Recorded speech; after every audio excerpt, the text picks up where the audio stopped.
Integrate it. Add wings to your career.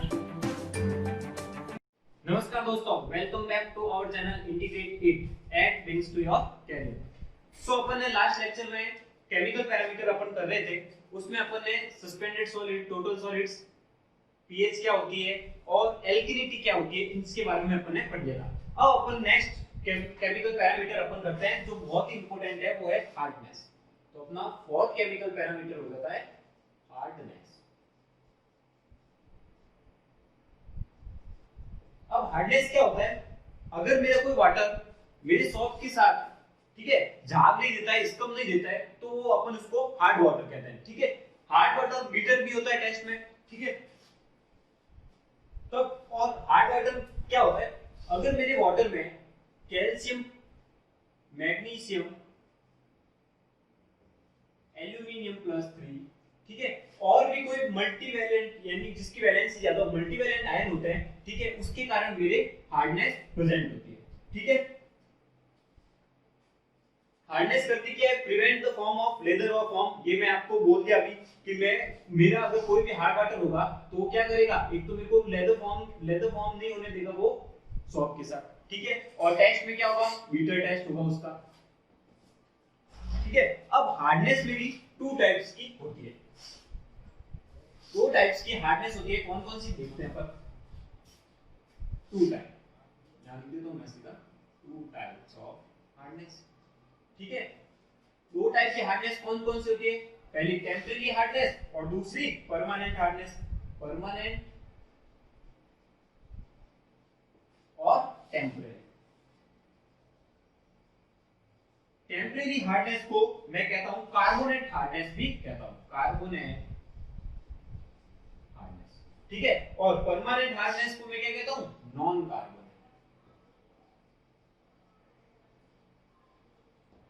ठीक है, अब टेम्परेरी हार्डनेस अपन को पता है, नाम से पता चल रहा है टेम्परेरी है, जिसको मैं किससे हटा सकता हूं? या तो बॉइलिंग से हटा सकता हूं या लाइन को ऐड करके उसको भी हटा सकता हूं। ठीक है, अब टेम्परेरी हार्डनेस किसके कारण होती है? Due to carbonate and bicarbonate. Due to carbonate and bicarbonate of calcium +2 and magnesium +2। ठीक है, मेरी मेन हार्डनेस किनके कारण होती है? कैल्शियम और मैग्नीशियम और भी मल्टीवैलेंट आयन के कारण भी होती है, लेकिन मेनली किसके कारण होती है? कैल्शियम और मैग्नीशियम के कारण। तो मेरी टेम्परेरी हार्डनेस किसके कारण होती है? Carbonate of bicarbonate, carbonate and bicarbonate of calcium and magnesium. ठीक है, अब दूसरा पॉइंट कि मैं टेम्परेरी हार्डनेस को कैसे रिमूव कर सकता हूं? Remove by boiling. तो मैं इसको बॉइलिंग से रिमूव कर सकता हूं या फिर लाइम ऐड कर दो। ठीक है, तो बॉइलिंग से रिमूव करूंगा तो मेरी क्या बनेगी? CaCO3 मेरी प्रेसिपिटेट बनेगा। ठीक है, तो टेम्परेरी हार्डनेस को मैं किससे रिमूव करता हूं? बॉइलिंग से रिमूव करता हूं, जिसमें मेरी क्या बनती है? CaCO3 प्रेसिपिटेट बनता है। ठीक है, लेकिन अगर मैं यहां पर मैग्नीशियम की अगर हार्डनेस हो, ठीक है, MgCO3 हो, ठीक है, ये वाटर में क्या होती है? सॉल्युबल होती है, वाटर सॉल्युबल होती है, इसलिए इसका प्रेसिपिटेट नहीं बनता है। इसलिए Mg की हार्डनेस मैग्नीशियम कार्बोनेट को रिमूव करने के लिए मेरे को क्या करना पड़ेगा? इसमें लाइम को ऐड करना पड़ेगा। Lime can be add. ठीक है, अगर मैं बॉइलिंग करता हूं, अगर मेरे हार्डनेस है कैल्शियम के कारण, तो बॉइलिंग करूंगा और कैल्शियम कार्बोनेट को मैं प्रेसिपिटेट बना दूंगा। लेकिन अगर मेरी हार्डनेस मैग्नीशियम के कारण है तो मेरा मैग्नीशियम कार्बोनेट बनता है जो कि वाटर सॉल्युबल होता है। ठीक है, उसको मैं कैसे रिमूव कर सकता हूं? तो वो लाइम को उसमें ऐड करूंगा तो उस हार्डनेस को मैं लाइम से रिमूव कर सकता हूं। ठीक है, सिमिलरली अब अपन आते हैं परमानेंट हार्डनेस। परमानेंट हार्डनेस क्यों किसके कारण होती है? Due to presence of calcium and magnesium. ठीक है, कैल्शियम और मैग्नीशियम सॉल्ट प्रेजेंट हो, जैसे मेरा कैल्शियम क्लोराइड हो गया, मैग्नीशियम सल्फेट हो गया, कैल्शियम सल्फेट हो गया, तो सल्फेट क्लोराइड ये होते हैं कैल्शियम और मैग्नीशियम के। तो मेरी क्या होती है? परमानेंट या नॉन कार्बोनेट। नाम से पता चल रहा है नॉन कार्बोनेट, यानी कार्बोनेट के टर्म्स नहीं है, इसमें देखो कार्बोनेट के terms calcium carbonate, magnesium carbonate. ठीक है, अब लिख दो इट include sulfate, chloride, ठीक है, sulphate, chloride and nitrate of calcium and magnesium. तो परमानेंट हार्डनेस मेरी किसके कारण होती है कि मेरे कैल्शियम सल्फेट हो सकता है, कैल्शियम क्लोराइड हो सकता है, कैल्शियम नाइट्रेट हो सकता है, मैग्नीशियम क्लोराइड हो सकता है, ठीक है। तो सल्फेट, क्लोराइड और नाइट्रेट किसके, कैल्शियम और मैग्नीशियम के, ठीक है। अब इसको किससे रिमूव कर सकता हूं, can be removed by zeolite process. क्या होता है जियोलाइट प्रोसेस, अपन बाद में पढ़ेंगे ये, ठीक है। अभी सिर्फ याद रख दो कि मैं परमानेंट हार्डनेस को किससे रिमूव कर सकता हूं, मेरा जियोलाइट प्रोसेस से, ठीक है। अब मैंने पहले बताया था आपको कि मेरा हार्ड वाटर होता है वो टेस्ट बिटर होता है, उसका टेस्ट बिटर होता है। बिटर क्यों होता है, क्योंकि मेरे बाइकार्बोनेट प्रेजेंट होते हैं, ठीक है। तो वो बाइकार्बोनेट के कारण मेरा हार्ड वाटर बिटर होता है। तो due to presence of bicarbonate के कारण क्या होता है, मेरा हार्ड वाटर बिटर होता है। हार्ड वाटर का टेस्ट क्या होता है, हार्ड वाटर टेस्ट बिटर होता है। बिटर मतलब खारा होता है, ठीक है, जो अपनी जीभ को टंग को अच्छा नहीं लगता है। अब कुछ रिएक्शंस होती है इसमें, वो मैं आपको रिएक्शन बता देता हूं किस टाइप में कार्बोनेट हार्डनेस और बाइकार्बोनेट हार्डनेस अपन की रिमूव होती है, ठीक है। तो देखो मेरा जैसे मैं लाइम ऐड करता हूं, ठीक है, वाटर में, तो CaO लाइम होता है वो वाटर के साथ बनकर CaOH ऑल्टराइज बनाता है और ये मेरा प्रेसिपिटेट बन जाता है, ठीक है, जिसको मैं आराम से निकाल सकता हूं, ठीक है। सॉरी ये स्लैग लाइम होता है, स्लैग लाइम, ये प्रेसिपिटेट नहीं बनता, स्लैग लाइम होता है, ठीक है। अब मेरा MgCO3 ये मैग्नीशियम कार्बोनेट है, इसको मैं लाइम के साथ रिएक्ट करूंगा क्योंकि मेरा मैग्नीशियम कार्बोनेट डायरेक्ट बॉइलिंग से रिमूव नहीं होती इसकी हार्डनेस। तो मेरा मैग्नीशियम कार्बोनेट क्या करता हूं, मैं उसको लाइम के साथ रिएक्ट कराता हूं CaOH और ट्वाइस, ठीक है। तो मेरा क्या बन जाता है MgOH और ट्वाइस प्लस CaCO3। तो ये MgOH और ट्वाइस ये तो रिमूव हो गया, लेकिन मेरे पास और क्या बन गया, ये CaCO3 की प्रेसिपिटेट बन गया, ठीक है। और क्या बनेगा इसके साथ, तो यहां तो ये प्रेसिपिटेट, लेकिन यहीं पे अगर मैग्नीशियम बाइकार्बोनेट होता है तो मेरा क्या होता है, यहां मैग्नीशियम कार्बोनेट था तब मेरा क्या हुआ कि COCO3 प्रेसिपिटेट बन गया, यानी कि एक मैग्नीशियम कार्बोनेट मेरा एक लाइन के साथ रिएक्शन करके इस मेरा हार्डनेस रिमूव हो जाती है। लेकिन मैग्नीशियम बाइकार्बोनेट के केस में क्या होता है कि मैं इसमें लाइम अगर ऐड करता हूं तो मेरी रिएक्शंस क्या होती है, देखते हैं। इधर मैं रिमूव कर देता हूं,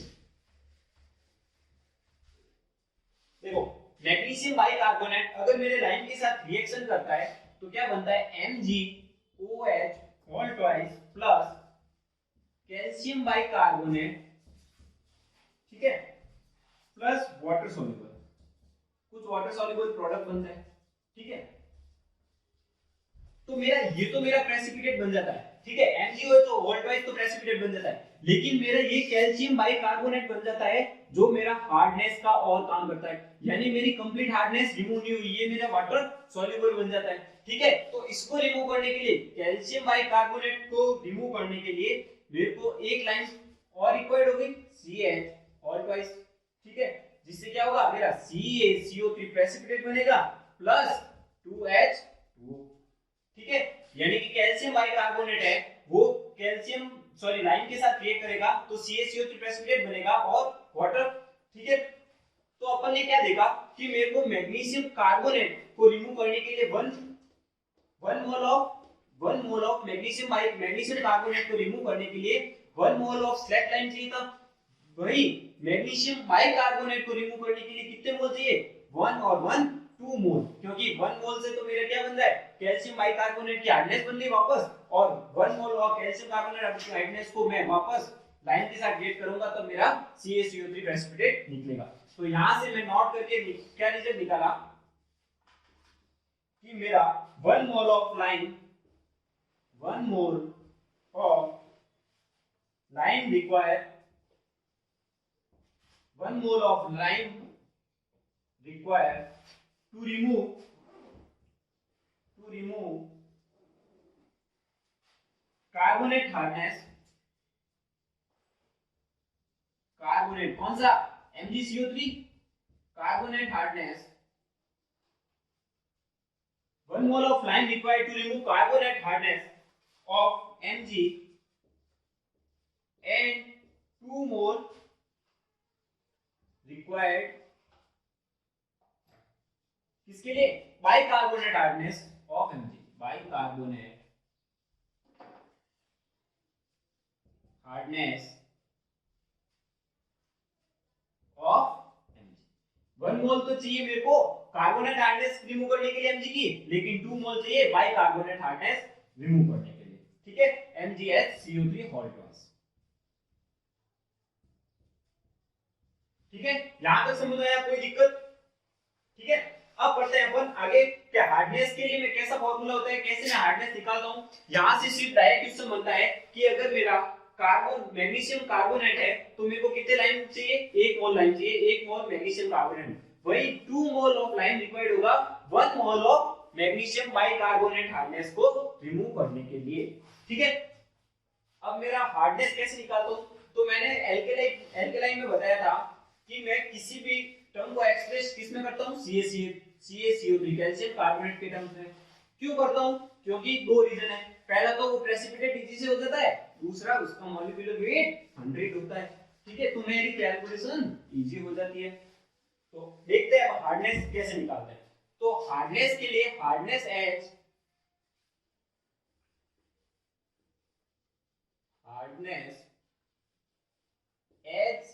HCaCO3।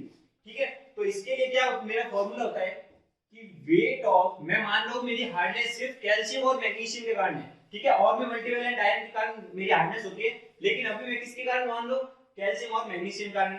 तो wait of Ca+2 upon equivalent weight of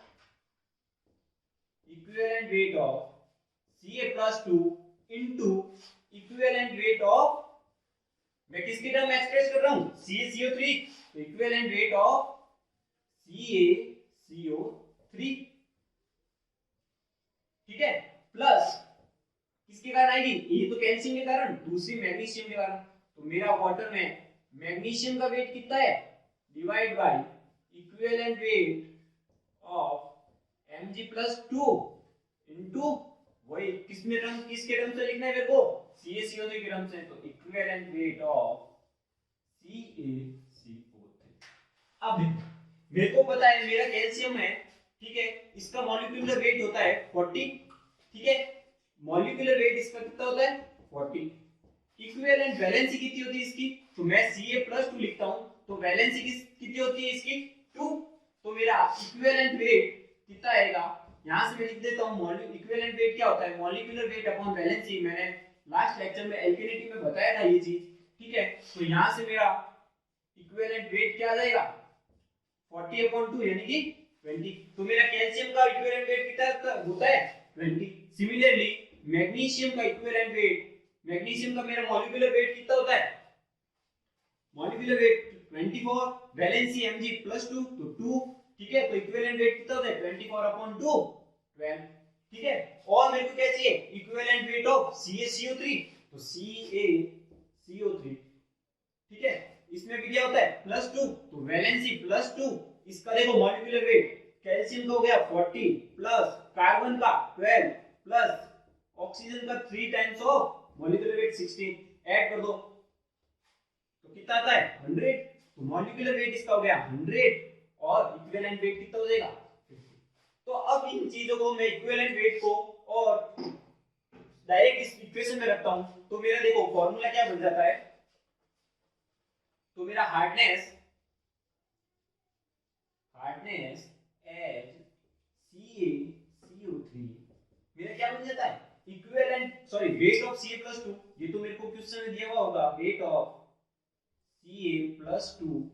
ठीक है, divide by equivalent weight of Ca+2 मेरा कितना है 20 into equivalent weight of CaCO3 50 plus similarly weight of, तो क्या आ जाएगा Mg+2 divide by equivalent weight of Mg कितना आ जाएगा मेरा 12 into equivalent weight of CaCO3 50। तो यहां से मेरे को डायरेक्ट फार्मूला बन गया जो मेरे को डायरेक्ट याद होना चाहिए, और इस पे बेस्ड क्वेश्चन आते हैं, न्यूमेरिकल क्वेश्चन भी पूछे जाते हैं एसएससी में और यूपीएससी में, यूपीपीएससी में भी आपको पूछे जाते हैं, ठीक है। और हार्डनेस से एक क्वेश्चन आपके हर एग्जाम में आपको पक्का मिलेगा, ठीक है। अब आगे देखते हैं अपन, दो तरह की हार्डनेस होती है, कार्बोनेट हार्डनेस क्या होता है, नॉन कार्बोनेट हार्डनेस क्या होता है, इनको कैसे मेजर करते हैं अब वो देखते हैं, ठीक है। तो अपन ने अभी बताया अपनी दो तरह की हार्डनेस होती है, टेम्परेरी और परमानेंट, जिसे अपन कार्बोनेट और नॉन कार्बोनेट हार्डनेस कहते हैं। तो मेरी कार्बोनेट हार्डनेस क्या होती है, इसको कैसे मेजर करता हूं, तो कार्बोनेट हार्डनेस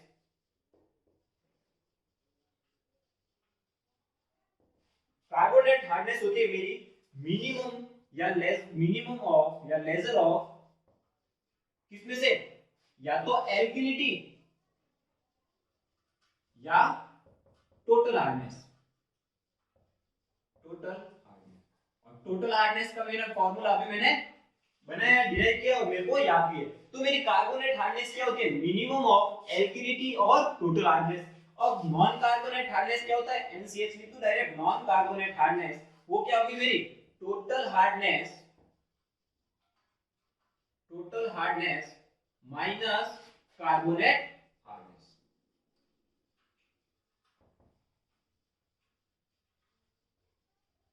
ठीक है, तो नॉन कार्बोनेट हार्डनेस क्या होगी मेरी, total hardness minus carbonate hardness. आया समझ, ठीक है। अगर मान लो मेरी कार्बोनेट हार्डनेस टोटल हार्डनेस के इक्वल हो गई तो मेरी नॉन कार्बोनेट हार्डनेस उस केस में क्या हो जाएगा, जीरो। सिंपल है ना, सीधा पता चल रहा है कि अपने उस केस में नॉन कार्बोनेट हार्डनेस कितनी हो जाएगी, जीरो, ठीक है। अब इस हार्डनेस को मेजर कैसे करते हैं, ठीक है। तो मेजर करने के लिए अपन क्या करते हैं, टाइट्रेशन करते हैं, जिसको अपन कहते हैं EDTA मेथड, ठीक है, ethylene diamine tetraacetic acid method, ठीक है। तो titration bye measured by titration, important है, क्वेश्चन बहुत बार पूछा जा चुका है, titration with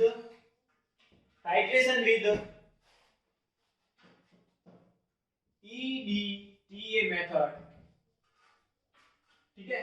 ethylene diamine tetraacetic acid नाम लिख देना, विद EBT एरिक्रोम ब्लैक टी। क्या होता है, फुल फॉर्म लिख देता हूं मैं यहां पर, एरिक्रोम ब्लैक टी, ठीक है।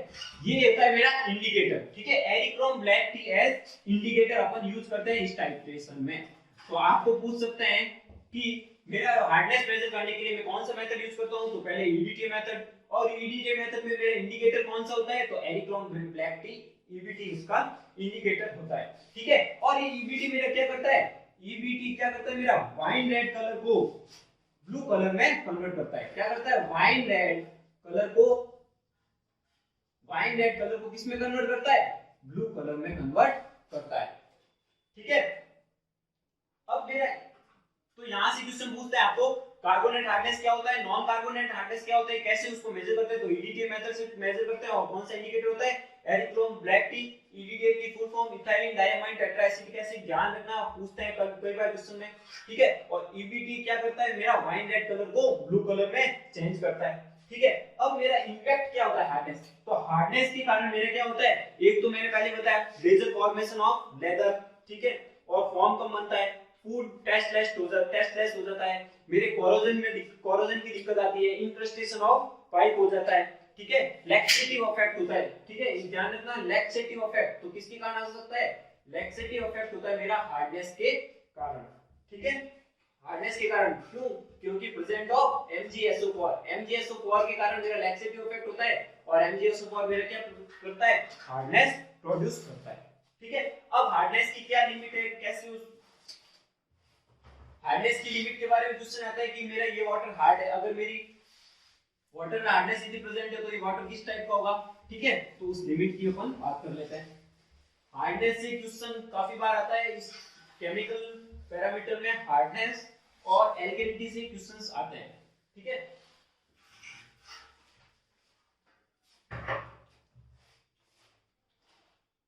तो मेरा hardness at CaCO3 hardness H CaCO3 and degree of hardness.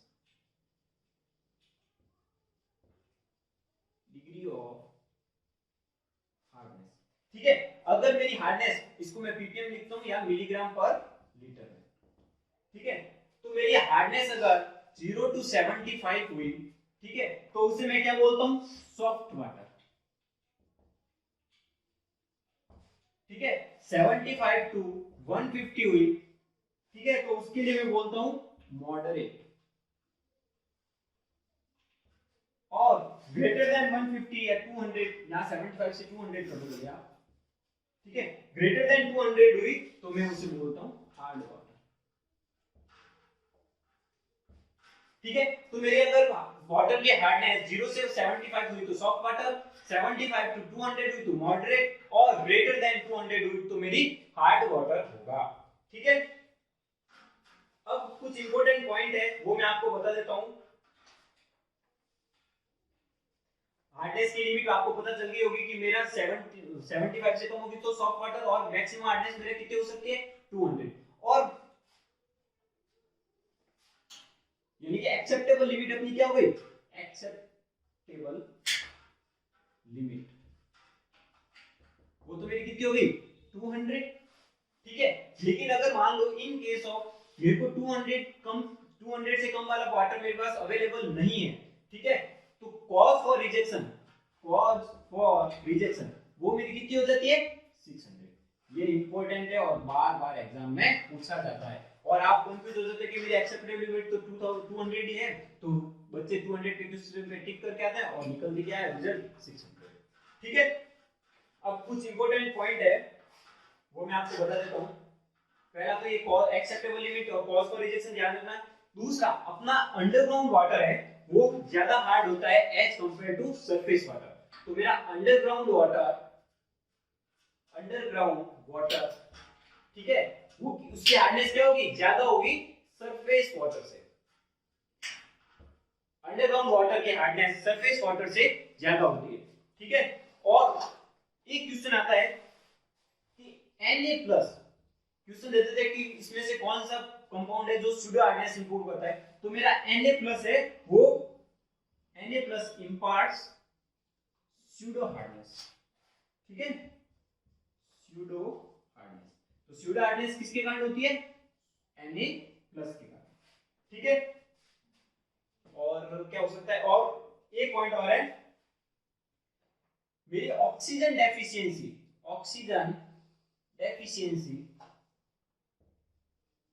वो क्या होनी चाहिए, should not, oxygen deficiency should not greater than 5 to 8 ppm। मेरी ऑक्सीजन डेफिशिएंसी 5 to 8 ppm से ज्यादा नहीं होनी चाहिए। ये नॉट वाले पॉइंट है, सीधे आपको याद रखने और डायरेक्ट यहां से क्वेश्चन आता है कि मेरी एक्सेप्टेबल लिमिट क्या है, कॉज फॉर रिजेक्शन क्या है। अब क्या मेरा underground water true and false में आ सकता है, अंडरग्राउंड वाटर हार्डनेस ज्यादा होती है as compare to surface water, pseudo hardness कौन इंपार्ट करता है, ठीक है। और इनकी लिमिट अगर मेरी रेंज 0 से 75 के बीच में, तो मेरा वाटर गैस किस टाइप का होता है, सॉफ्ट वाटर, ठीक है। हार्डनेस 200 ज्यादा है तो वो हार्ड वाटर होता है। तो इस टाइप के क्वेश्चन बनता है आपके हार्डनेस से। अब एक न्यूमेरिकल्स कर लेते हैं, हार्डनेस पे किस टाइप का न्यूमेरिकल्स आता है वो मैं आपको बता देता हूं, ठीक है। और हार्डनेस पे न्यूमेरिकल चाहे वो एसएससी जेईई का एग्जाम हो, चाहे प्री का हो, चाहे मैथ्स का हो, उसमें पूछे जाते हैं, यूपीएससी में आपको पूछे जाएंगे, गेट में आता है, ईएस में आता है। तो हार्डनेस बहुत इंपॉर्टेंट हो जाता है, हर जगह इसका क्वेश्चन देखने को मिलता है, ठीक है। और गेट में तो 100% होता ही होता है। जैसे मेरा एग्जांपल, पहले एल्केनिटी का ले लेते हैं। Find total alkalinity of a water, find total alkalinity of water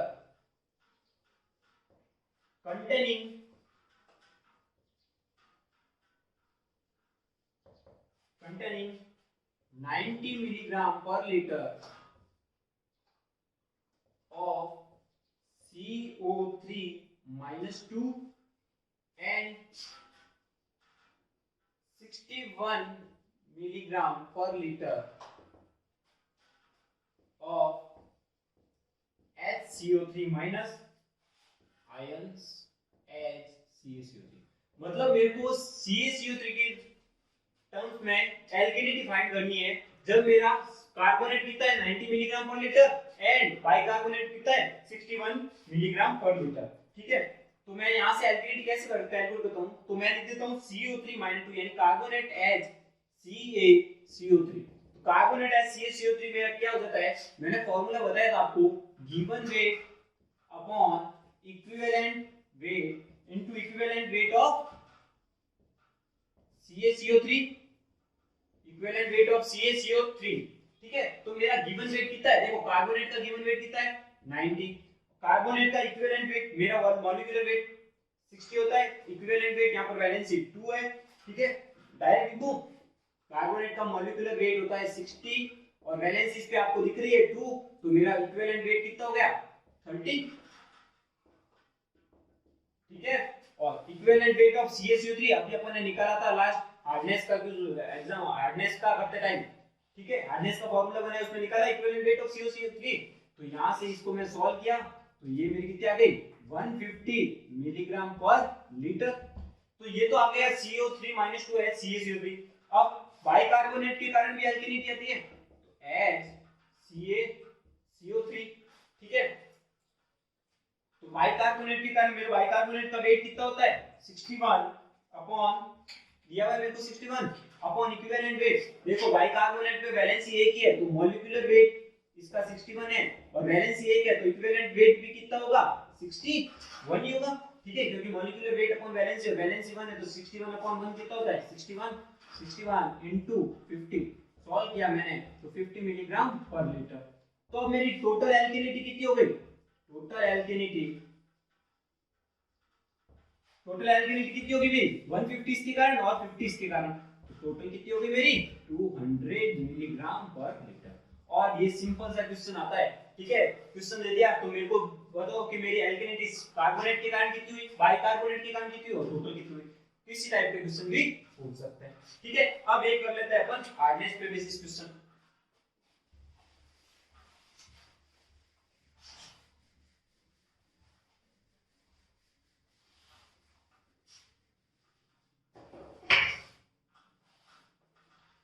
तो हार्डनेस पे बेसिस क्वेश्चन देखो, find total hardness, carbonate hardness और नॉन कार्बोनेट हार्डनेस, तीनों फाइंड करनी है अपन को। ठीक है, फॉर वाटर हैविंग टोटल एल्केनिटी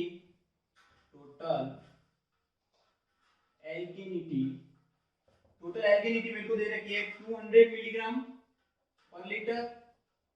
ठीक है, HCaCO3 है। ठीक है, और कैल्शियम Ca+2 इसका दे रखा है 120 मिलीग्राम पर लीटर। ठीक है, HCaCO3 है दोनों तीनों जो भी है। ठीक है, N 60 मिलीग्राम पर लीटर को क्या है मेरा Mg+2 HCaCO3।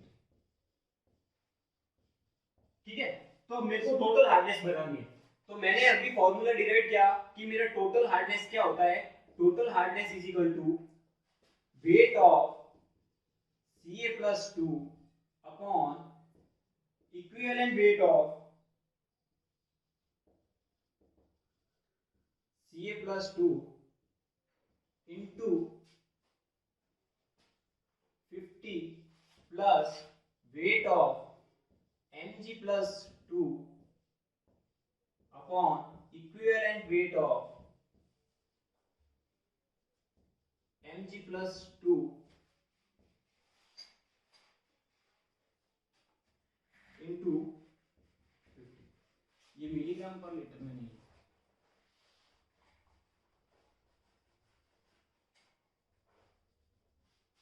ठीक है। मेरे को दे रखा है कि मेरा 128 ग्राम में पड़े, ठीक है, सिर्फ एल्केनिटी है वो मेरा मिलीग्राम पर लीटर। ओके, यानी कि मेरे को कैल्शियम का वेट दे रखा है 120 ग्राम, मैग्नीशियम का वेट दे रखा है 60 ग्राम, ठीक है। तो यहां से मैं लिख देता हूं कि मेरा वेट ऑफ कैल्शियम कितना है 120, इक्विवेलेंट वेट मेरे को कैल्शियम का पता है 20, ठीक है, और इसका 50 प्लस वेट ऑफ मैग्नीशियम कितना है मेरा 60, इक्विवेलेंट वेट कितना होता है 12 into 50। सॉल्व कर दो भाई, कितना आ रहा है ये 300 प्लस 250, तो टोटल आ गया मेरा, टोटल हार्डनेस कितनी आई 550 milligram per litre, 550 milligram per litre, ठीक है। अब मेरे को क्या पूछा है, टोटल हार्डनेस तो मेरी आ गई, कार्बोनेट हार्डनेस, तो मैंने बताया था कार्बोनेट हार्डनेस क्या होता है मेरा, मिनिमम ऑफ टोटल हार्डनेस और एल्केनिटी, या तो दोनों में से जो कम होगा वही होगा, ठीक है। तो मेरी टोटल हार्डनेस तो कितनी है 550 और एल्केनिटी कितनी है 200, तो मेरी कार्बोनेट हार्डनेस किसके इक्वल हो गई, एल्केनिटी के equal, which is equal to 200 milligram per litre, ठीक है। और last non carbonate hardness, non carbonate hardness क्या होती है मेरी, total hardness minus carbonate hardness, ठीक है। टोटल हार्डनेस मेरी कितनी है 550 और कार्बोनेट हार्डनेस कितनी है 200, तो कितना हो गया 350 मिलीग्राम पर लीटर या ppm। तो इस तरह से मैं टोटल हार्डनेस, कार्बोनेट हार्डनेस और नॉन कार्बोनेट हार्डनेस निकालता हूं, ठीक है, ठीक है। ऐसे ही इस तरह को मैं हार्डनेस के तीनों टाइप निकाल सकता हूं, टोटल हार्डनेस कितनी होती है, कार्बोनेट हार्डनेस कितनी है और नॉन कार्बोनेट हार्डनेस कितनी होती है, ठीक है। अब करते हैं अपन नेक्स्ट प्रॉपर्टी, नेक्स्ट पैरामीटर क्या होता है अपना केमिकल पैरामीटर क्लोराइड, कि मेरा वाटर में कितना क्लोराइड प्रेजेंट है, कैसे उसको मेजर करता हूं, कितनी उसकी एक्सेप्टेबल लिमिट होनी चाहिए और रिजेक्शन लिमिट होनी चाहिए। तो नेक्स्ट पैरामीटर वापस बता रहा हूं, हार्डनेस और एल्केनिटी से बहुत ज्यादा क्वेश्चन आते हैं और हार्डनेस पे इंपॉर्टेंटली है, ठीक है। कार्बोनेट हार्डनेस क्या होती है, नॉन कार्बोनेट हार्डनेस क्या होती है, ये सब आपको आना चाहिए, ठीक है। नेक्स्ट क्लोराइड, मेरी फिफ्थ पैरामीटर आ जाता है क्लोराइड। क्लोराइड में ज्यादा कुछ है नहीं, सिर्फ दो तीन पॉइंट है। पहला तो मेजर कैसे करते हैं, तो मेजर कैसे करते हैं, मेजर करने के लिए अपन मोर्स मेथड या मोहर्स मेथड का यूज करते हैं, मोहर्स मेथड, ठीक है। तो वाटर में क्लोराइड को मेजर करना है तो मैं कौन सा मेथड यूज करता हूं, मोर्स मेथड यूज करता हूं, ठीक है। अब मोर्स मेथड में क्या करता है, टाइट्रेशन विद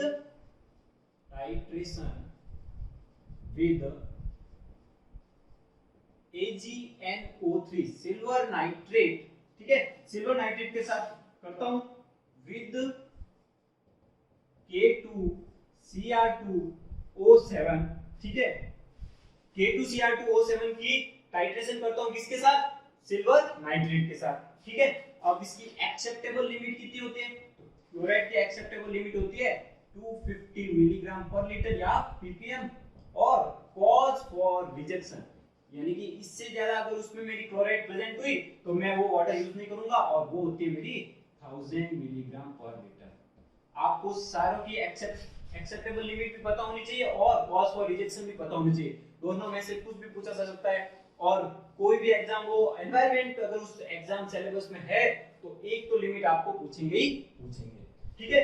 नेक्स्ट आ जाती है अपनी प्रॉपर्टी, सॉरी नेक्स्ट पैरामीटर अपना आता है नाइट्रोजन कंटेंट। क्लोराइड हो गया, अब नाइट्रोजन कंटेंट,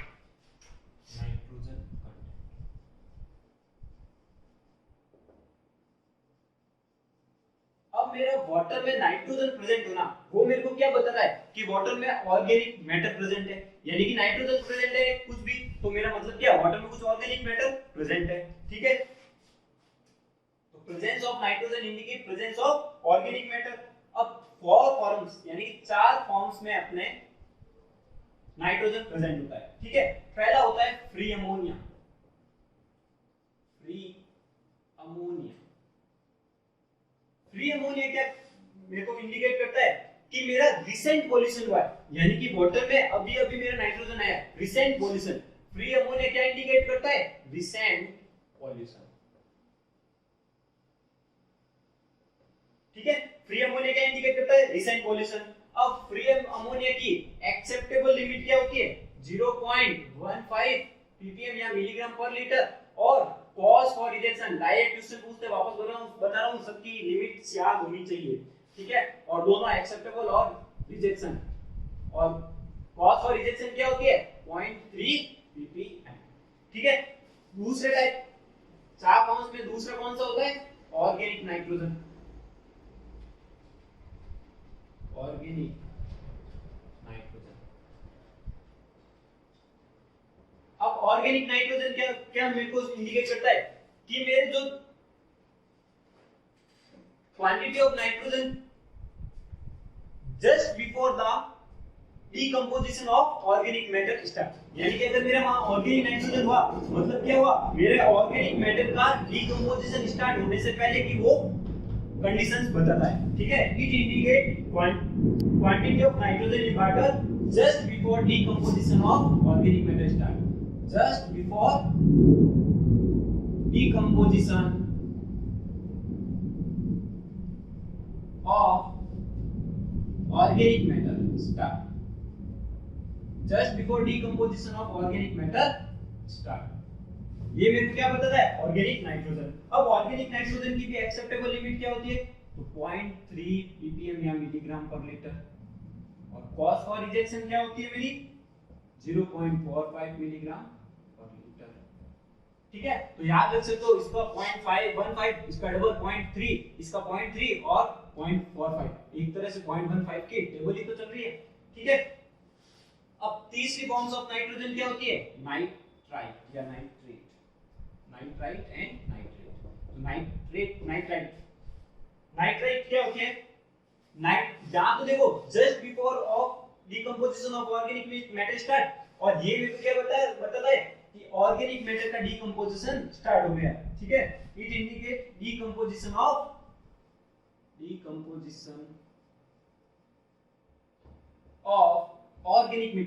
ऑर्गेनिक मैटर। मतलब मेरा अगर वाटर में नाइट्रेट प्रेजेंट है तो वो मेरे को क्या इंडिकेट करता है decomposition of organic matter start हो चुका है, ठीक है।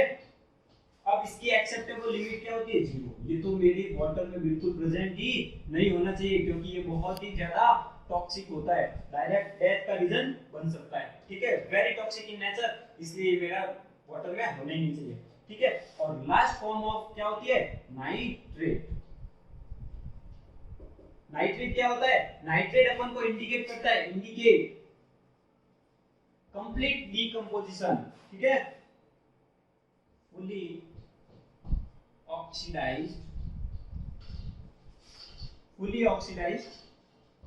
ऑर्गेनिक मैटर,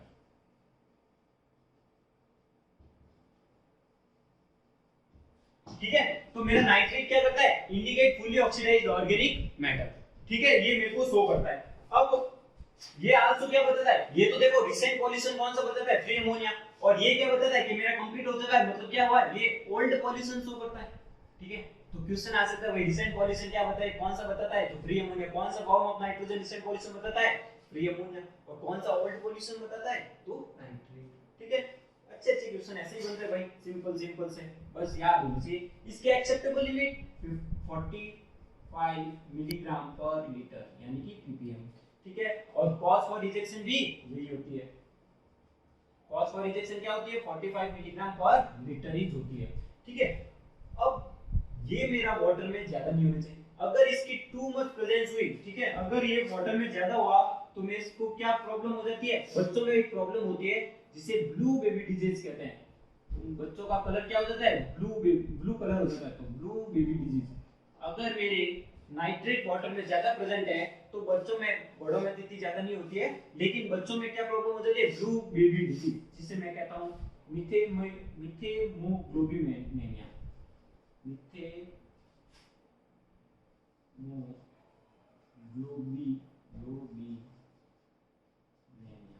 ठीक है।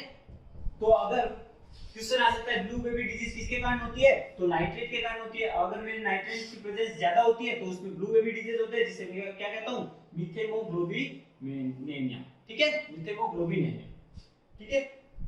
अब एक इंपॉर्टेंट नोट आ जाता है कि मेरा जो sum of free nitrogen plus organic nitrogen होता है इन दोनों का सम, उससे मैं क्या कहता हूं जेल डाल नाइट्रोजन, जे क्या पढ़ता है पढ़ लेना, जो भी इच्छा लगे वो पढ़ लेना।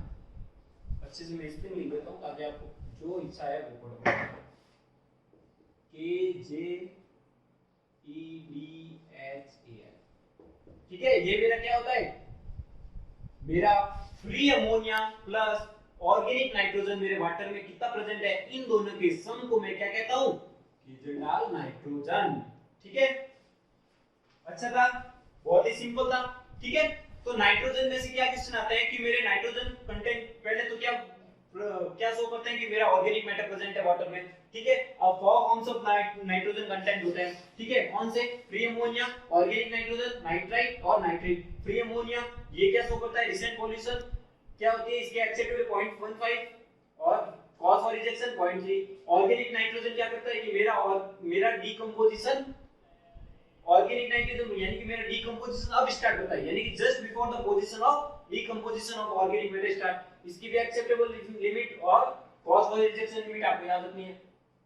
फिर आता है नाइट्राइट, जो मेरा क्या मतलब है कि मेरा ऑर्गेनिक मैटर का डीकंपोजिशन स्टार्ट हो चुका है, अगर मेरा वाटर में प्रेजेंस है मतलब ऑर्गेनिक मैटर का डीकंपोज स्टार्ट हो गया है, और एक्सेप्टेबिलिटी लिमिट इसकी कितनी होनी चाहिए, 0, क्योंकि वेरी टॉक्सिक होता है, ठीक है। फिर आता है नाइट्रेट, नाइट्रेट क्या करता है, ओल्ड पॉल्यूशन को शो करता है और फुली ऑक्सीडाइज्ड ऑर्गेनिक मैटर, इसकी एक्सेप्टेबल कॉज फॉर रिजेक्शन क्या होता है 45 मिलीग्राम पर लीटर, और इसकी एक्सेस मात्रा बच्चों के लिए घातक है, उनमें क्या रोग हो जाता है, ब्लू बेबी डिजीज या मीथेमोग्लोबिनिया। और लास्ट ये क्वेश्चन भी एक बार आ चुका है आपके कि free ammonia plus organic nitrogen क्या बोलते हैं, फिजिडाल नाइट्रोजन। तो इस तरह से नाइट्रोजन कंटेंट से क्वेश्चन आता है, ठीक है। अब लेते हैं अपनी नेक्स्ट प्रॉपर्टी, फ्लोराइड्स। फ्लोराइड्स का वेरिएशन अपने लिए बहुत इंपॉर्टेंट है, उसकी कमी से क्या रोग होते हैं, क्या ज्यादा हो जाए तो क्या इफेक्ट पड़ता है, सारे क्वेश्चंस बनते हैं, ठीक है। प्रॉपर्टी से क्वालिटी पैरामीटर चाहे फिजिकल हो, केमिकल हो और बायोलॉजिकल हो, इनसे 2-3 क्वेश्चन आपको हर एग्जाम में मिलेंगे, ठीक है। मेनली एनवायरनमेंट्स में ट्रीटमेंट और क्वालिटी पैरामीटर से क्वेश्चन ही बनता है, ठीक है। तो नेक्स्ट आता है अपनी 7th पैरामीटर, फ्लोराइड्स।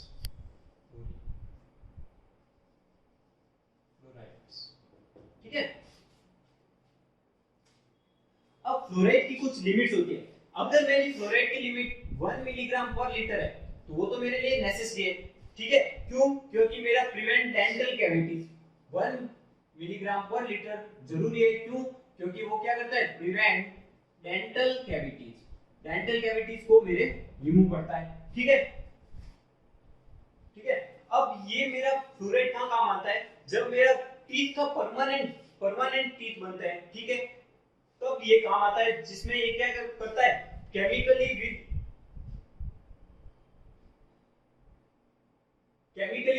रिएक्ट किसके साथ, इनेमल के साथ रिएक्ट करता है और परमानेंट टीथ बनाने के लिए काम आता है, ठीक है। क्या होता है भाई, मसूड़े मजबूत करने के लिए क्या काम आता है, फ्लोराइड काम आता है, लेकिन कहां तक, किस लिमिट तक, up to 1 milligram per litre. वो क्या करता है, मेरी डेंटल कैविटीज को भी रिमूव करता है। अब स्ट्रॉन्ग टीथ चाहिए तो फ्लोराइड इतना तो होना ही चाहिए। अगर मेरी 1.5 मिलीग्राम पर लीटर से मेरा फ्लोराइड ज्यादा है वाटर में, ठीक है, ग्रेटर देन 1.5 मिलीग्राम है, ठीक है, तो वो क्या करेगा, इससे क्या होगा, resulting in decolouration of teeth, colouration of teeth, या जिसे टीथ मोल्टिंग भी बोलते हैं, और टीथ मोल्टिंग, ठीक है। तो मेरा 1.5 से अगर फ्लोराइड ज्यादा है 1.5 ppm से, तो मेरा क्या होगा, टीथ मोल्टिंग की प्रॉब्लम हो जाएगी, ठीक है। और अगर 5 मिलीग्राम पर लीटर से ज्यादा है तो क्या हो जाएगा, 5 मिलीग्राम पर लीटर से ज्यादा है तो क्या हो जाएगा, बॉन्ड डिफॉर्मेशन। तो फ्लोराइड की लिमिट कहां आती है भाई, 1 milligram per litre up to हुआ तो अच्छा है, मेरा प्रिवेंट क्या करेगा, डेंटल कैविटीज। 1.5 से ज्यादा हुआ तो टीथ मॉल्टिंग की प्रॉब्लम्स क्रिएट कर देगा, और 5 से ज्यादा हो गया तो फिर ये गलने लग जाएगी भाई, बॉन्ड डिफॉर्मेशन हो जाएगा, ठीक है। तो अपन इससे में जान गए कि अपनी एक्सेप्टेबल लिमिट कितनी होती है, 1 मिलीग्राम पर लीटर, और कॉज फॉर रिजेक्शन कितना होता है कि मेरा 1.5 से ज्यादा नहीं होना चाहिए, तो cause for rejection 1.5 milligram per litre, ठीक है। तो ये होती है मेरे फ्लोराइड्स की लिमिट। फ्लोराइड्स की लिमिट काफी पूछी जाती है एग्जाम्स में, तो ध्यान रखना एक्सेप्टेबल लिमिट क्या होती है, कॉज फॉर रिजेक्शंस क्या होता है, ठीक है। अब कुछ मेटल्स भी होते हैं, ठीक है, वाटर्स में अपने डिफरेंट टाइप के मेटल्स प्रेजेंट होते हैं, उन मेटल्स की मेरी लिमिट्स क्या होती है वो भी मैं देख लेता हूं, ठीक है। तो कुछ मेटल्स होते हैं, मेटल्स, ठीक है। मैं उन मेटल्स की आपको मेटल के नाम बता देता हूं, एक्सेप्टेबल लिमिट बता देता हूं और कॉज फॉर रिजेक्शन अगर कुछ हुआ तो मैं बता दूंगा, ठीक है। जैसे पहला मेरा हो गया Fe, अगर आयरन मेरा प्रेजेंट है तो इसकी एक्सेप्टेबल लिमिट भाई डायरेक्ट याद करनी है, ठीक है। ये सीधा मिलीग्राम पर लीटर में होता है, मैं यहां लिख देता हूं, और ये भी मिलीग्राम पर लीटर, डायरेक्ट याद करनी है। Fe की मेरी कितनी होती है, point acceptable 0.1 milligram per litre और cause for rejection 1 milligram per litre. Similarly manganese, manganese की क्या होती है 0.05, 0.05। थर्ड कॉपर, कॉपर, कॉपर के लिए क्या होती है 0.05 और 1.5। डायरेक्ट याद करनी, कभी भी कोई भी एग्जाम में कुछ भी आ सकता है भाई। सल्फेट, सल्फेट के लिए क्या होती है मेरी 100 एंड 400, इंपॉर्टेंट है भाई सल्फेट। 100 एक्सेप्टेबल और कॉज फॉर रिजेक्शन 400, ठीक है। फिर आती है जिंक, जिंक की होती है 5 मिलीग्राम पर लीटर, 5 मिली और कॉज फॉर रिजेक्शन होती है 15 मिलीग्राम पर लीटर। आर्सेनिक, वैसे इतना डीप तो नहीं जाता है, कोई भी एग्जामिनर इतने अच्छे अच्छे क्वेश्चन बनता है तो, लेकिन फिर भी कभी कभी मूड हो जाता है उनका भी शायद, तो अपन को याद ध्यान तो रखना ही पड़ेगा, क्या करें अब, नौकरी तो चाहिए। साइनाइड,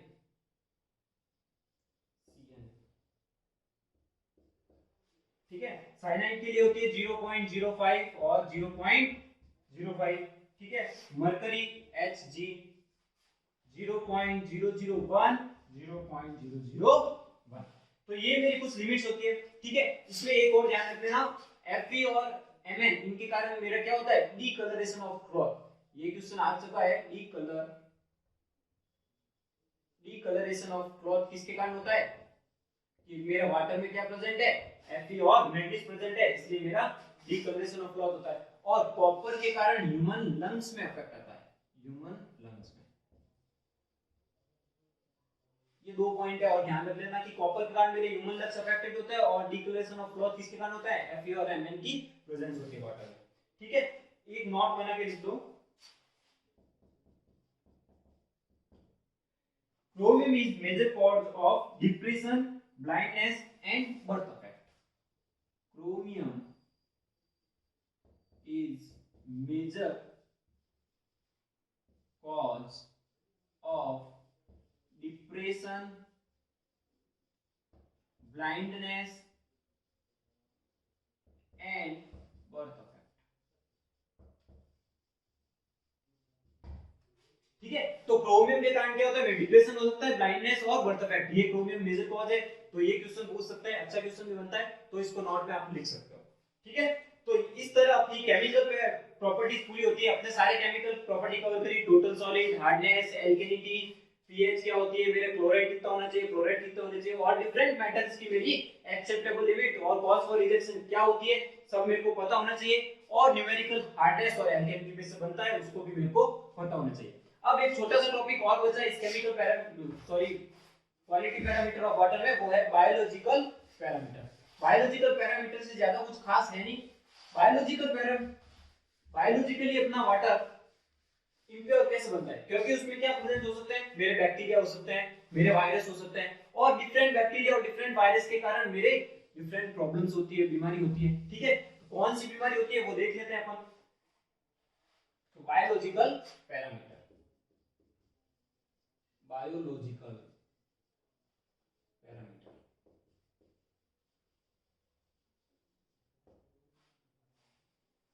अब बायोलॉजिकल पैरामीटर में अपना मोस्ट इंपोर्टेंट जो ऑर्गेनिज्म होता है वो होता है पैथोजन, ठीक है। ये पैथोजन क्या करता है, इसकी प्रेजेंस और एब्सेंस मेरे को बताती है कि मेरे उसमें बायोलॉजिकल एक्टिविटी हो रही है या नहीं हो रही है। ठीक है। तो पैथोजन की प्रेजेंस और एब्सेंस मेरे को क्या बताती है कि मेरे को ये डिजीज ट्रांसमिटिंग है या नहीं है। अगर मेरा पैथोजन क्या होता है, वो सबसे इसकी लिविंग सबसे ज्यादा होती है, मोस्ट लिविंग, ठीक है, मोस्ट लिविंग बायोलॉजिकल पैरामीटर होता है जिसकी लिविंग ज्यादा होती है। अगर मेरा वाटर में ये प्रेजेंट होगा, ठीक है, तो मैं कह सकता हूं कि इसमें bacteria, different type of bacteria या वायरस हो सकते हैं। लेकिन अगर पैथोजन ही नहीं होगा तो मेरा वाटर बायोलॉजिकली प्योर होगा, ठीक है। तो पैथोजन क्या बताता है मेरे को, अब्सेंस और प्रेजेंस ऑफ बायोलॉजिकल पैरामीटर्स, ठीक है, लाइक क्या, बैक्टीरिया है, वायरस है, प्रोटोजोआ है, ठीक है। अब एक चीज आती है मेरी कॉलीफॉर्म्स,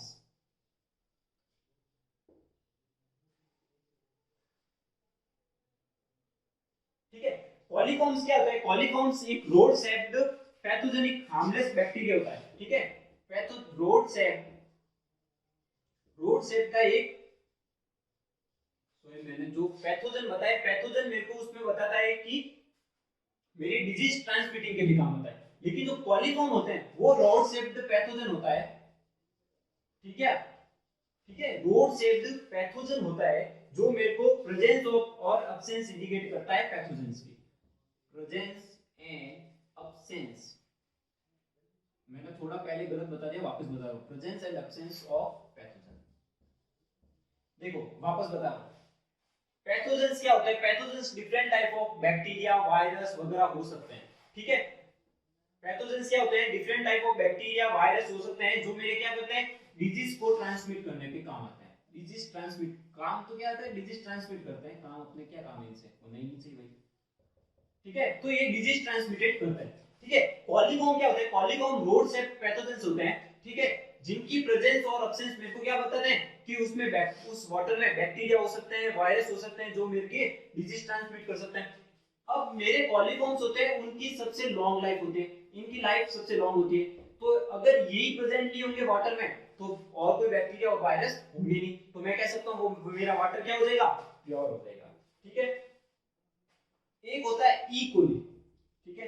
तो ई कोली होता है वो हार्मलेस पैथोजन होता है, हार्मलेस बैक्टीरिया होता है, ठीक है, हार्मलेस बैक्टीरिया। और इसका पूरा नाम होता है एस्केलेरिया कोली, एस एस्केरिया बोलते हैं, एस्केलेरिया बोलते हैं, कुछ बोलो भाई अपने हिसाब से पढ़ लेना, एस्केरिया कोली। कभी कभी इसकी फुल फॉर्म पूछ लेते हैं कि ई कोली की फुल फॉर्म क्या होती है, तो एस्केरिया कोली, ठीक है। अब मेरे को कॉलीफॉर्म्स फाइंड करने हैं। अगर मेरे को वाटर में पता करना है कि इसमें बायोलॉजिकल एक्टिविटी हो रही है या नहीं हो रही है, तो मेरे को क्या करना है, कॉलीफॉर्म्स है या नहीं। तो कॉलीफॉर्म फाइंड करने के लिए मेरे पास तीन मेथड्स होते हैं, ठीक है। कोई मेथड पूछे नहीं जाते, सिर्फ इन मेथड्स के आपको नाम पता होना चाहिए कि कौन कौन से तीन मेथड होते हैं, ठीक है। तो पहला तो होता है मेम्ब्रेन फिल्टर टेक्निक, पहला क्या हो गया, मेम्ब्रेन फिल्टर टेक्निक। दूसरा एमपीएन टेस्ट यानी most probable number test, MPN test. और तीसरा होता है कॉलीफॉर्म इंडेक्स, कॉलीफॉर्म इंडेक्स। इसमें से मैं एमपीएन टेस्ट होता है वो इंपॉर्टेंट होता है, इसमें क्या डिफरेंट टाइप्स ऑफ ट्यूब लेते हैं और उनका डाइल्यूशन करते हैं, ठीक है। फिर एक टेबल्स होते हैं, उस टेबल से अपन निकालते हैं कि उसमें कितने अपने पैथोजेंस या कॉलीफॉर्म प्रेजेंट होते हैं, ठीक है। तो तीन मेथड होते हैं मेरे को कॉलीफॉर्म है यानी वाटर को चेक करने के लिए, कौन कौन से, membrane filter technique, MPN test और कॉलीफॉर्म इंडेक्स। अब कुछ बैक्टीरिया होते हैं उनके सेप्स होते हैं, कुछ बैक्टीरिया से क्या डिजीज होती है, वायरस से क्या डिजीज होती है, वो अपने कभी-कभी एग्जाम्स में पूछे जाते हैं। और बायोलॉजिकल पैरामीटर से मेनली वही से क्वेश्चन आता है, वो भी मैं आपको बता देता हूं, ठीक है। तो मेरे बैक्टीरिया और सेप, बैक्टीरिया जैसे मेरा बेसिली बैक्टीरिया होता है, बेसिली, ठीक है, इनका शेप क्या होता है, रोड शेप होता है, ठीक है। सोसी, ये क्या होते हैं, स्फेरिकल शेप, ठीक है। स्पाइरिला, ये क्या होता है मेरे, स्पाइरल शेप। और फोर्थ है विब्रियो, विब्रियो मेरे कौन से शेप के होते हैं, कोमा शेप, ठीक है। याद रखना भाई कि आ सकता है कि बेसिली बैक्टीरिया किस शेप का होता है, रोड शेप का, सोसी, स्फेरिकल, स्पाइरेलिया, याद रखिएगा स्पाइरल है तो स्पाइरल या विब्रियो कॉमा सोसी है तो सर्कल टाइप में तो कुछ स्फेरिकल होगा, तो इस टाइप में आप याद रखेंगे। अब कुछ डिजीज है और उनके बैक्टीरिया कौन कौन से हैं, डिजीज एंड बैक्टीरिया। कुछ बैक्टीरिया के कारण होती है, कुछ वायरस के कारण होती है। पहले मैं बैक्टीरिया देख लेता हूं, ठीक है। तो मेरा टाइफॉइड या पैराटाइफॉइड जो किसके कारण होता है, मेरा साल्मोनेला टाइफी, साल्मोनेला टाइफी, ठीक है भाई। एग्जाम में पूछा जाता है बैक्टीरिया कौन से, पहले यही पूछ लेता है टाइफॉइड बैक्टीरिया से होता है या फिर वायरस से होता है, तो टाइफॉइड बैक्टीरिया से होता है, तो कौन सा बैक्टीरिया से होता है, salmonella typhi. Similarly cholera, cholera तो ये किससे होता है भाई, विब्रियो कॉलेरा, ठीक है। और एक और होती है बैसिलरी डिजीज, बैसिलरी डिजेंट्री, ठीक है। ये होता है भाई सिंगा बैसिलस वायरस से, सिंगा बैसिलस आ जाता है कभी रूट के क्वेश्चन, ठीक है। एक आध तो शायद टाइफॉइड का आ चुका है एग्जाम में पहले, तो साल्मोनेला टाइफी बैक्टीरिया का होता है, कॉलेरा विब्रियो कॉलेरा का और बैसिलरी सिंगा बैसिलरी, ठीक है। और वायरस के कारण भी होता है, तो यहाँ पर मैं वायरस लिख देता हूँ, डिजीज तो यहाँ लिखा हुआ है ये वायरस। तो हिपेटाइटिस या जॉन्डिस, हिपेटाइटिस या जॉन्डिस भी कहते हैं इसे, आपको पता ही है। तो वो किसके कारण होता है, हिपेटाइटिस वायरस, हिपेटाइटिस वायरस के कारण, ठीक है। और पोलियो वायरस, पोलियोमाइलिटिस, ठीक है। तो ये पोलियो वायरस के कारण, ठीक है। तो इस टाइप के बायोलॉजिकल पैरामीटर से क्वेश्चन आ जाते हैं कि आपके बैक्टीरिया उनके शेप्स क्या है, बैक्टीरिया से कौन सी डिजीज होती है, उनके कौन से बैक्टीरिया से कौन सी होती है। तो टाइफॉइड के कारण साल्मोनेला टाइफी बैक्टीरिया से होते हैं, कॉलेरा में विब्रियो कॉलेरा से होती है, बैसिलरी है सिंगा बैसिलस से होती है, और वायरस में हेपेटाइटिस जॉन्डिस याद रखना और पोलियो का याद रखना, ठीक है। तो ये मेरे क्वालिटी पैरामीटर होते हैं वाटर के, ठीक है। Different type of quality parameter, किस टाइप के क्वेश्चन आते हैं, क्या उनके एक्सेप्टेबल लिमिट, रिजेक्शन लिमिट, ये सब आपको पता होनी चाहिए। और मोस्ट इंपोर्टेंट हर एग्जाम में quality of parameter of water से क्वेश्चन आता है। So thank you guys, thank you for watching this video. अगर मेरा वीडियो आपको पसंद आए तो प्लीज लाइक करें, शेयर करें एंड सब्सक्राइब करें। कोई भी डाउट हो तो कमेंट बॉक्स में कमेंट जरूर करें, और आपको इस चैप्टर की पीडीएफ जल्दी आपको इस वीडियो के लिंक में मिल जाएगी, ठीक है। वीडियो में जो लिंक डाल दिया जाएगा इस पीडीएफ को आप वहां से डाउनलोड कर सकते हैं।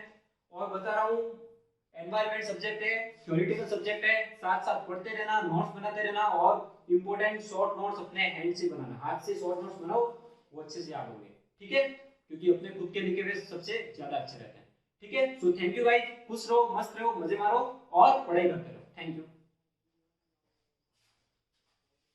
Thank you for watching the video. Please like, share and subscribe the channel Integrated.